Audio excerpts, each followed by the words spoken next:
Magluluto po tayo today ng leche flan at ituturo po namin sa inyo kung paano po maging super smooth ang texture ng inyong mga leche flan na parang kutis koreana.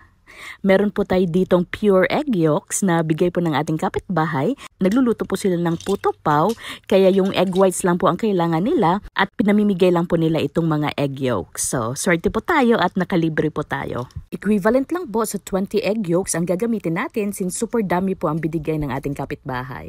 At kailangan po natin ng 12 ounce na lata ng condensed milk. Ayan, ilalagay na po natin. At 2 din pong lata ng 14 ounce ng evaporated milk. At isa po sa mga sikreto na smooth ang ating leche flan ay hindi po natin ito i-overmix. So, pa-sweet lang po na pagmi-mix sa ating leche flan. Tama lang po na mag-combine ng mga ingredients. Kung bago lang po kayo sa channel namin, pakiclick po ng subscribe button at pakipindot na rin po ng notification bell para updated po kayo agad kung may bago po kaming uploads ng mga masasarap na niluluto namin. Lalagyan po natin ng 1 teaspoon ng vanilla, pang-enhance po ng flavor ng mga ingredients natin, and 1 teaspoon of lime juice or lemon juice, pangtanggal po lansa ng ating itlog. At ito na po ang sekreto ng ating super smooth na leche flan. I-filter po muna natin yan sa katcha or canvas cloth bago natin ilalagay sa ating mga lanera. Ang katcha po ay ang packaging po ng mga harina pag bumibili po tayo ng sako-sako nito. At ang teknik po na ito ay tinuro po sa aming tatay dahil siya po ay assistant po ng kanyang ate kapag nagluluto po ito noon ng leche flan at pinakamasarap din po ang kanyang leche flan sa Batangas. Gagawa na po tayo ng caramel para sa ating leche flan.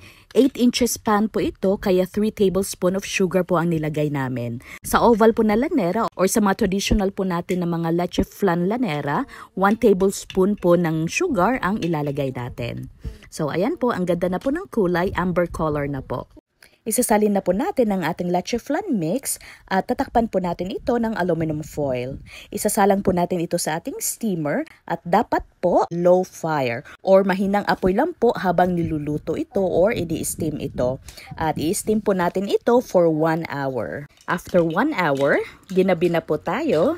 Tutusukin po natin ng toothpick ang ating leche flan at kung wala na pong dumikit na residue or leche flan mix, ibig sabihin ay okay na po ang ating leche flan. Pero kung may dumikit pa po, pwede nyo pong dagdagan ng another 20 or 30 minutes.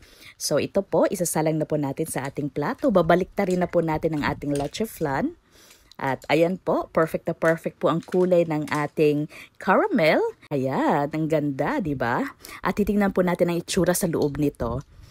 Ayan, o diba? Perfect. At ito po ang video sa umaga para natural lighting po. O diba? Parang Korean glass skin ang smooth na texture ng ating leche flan.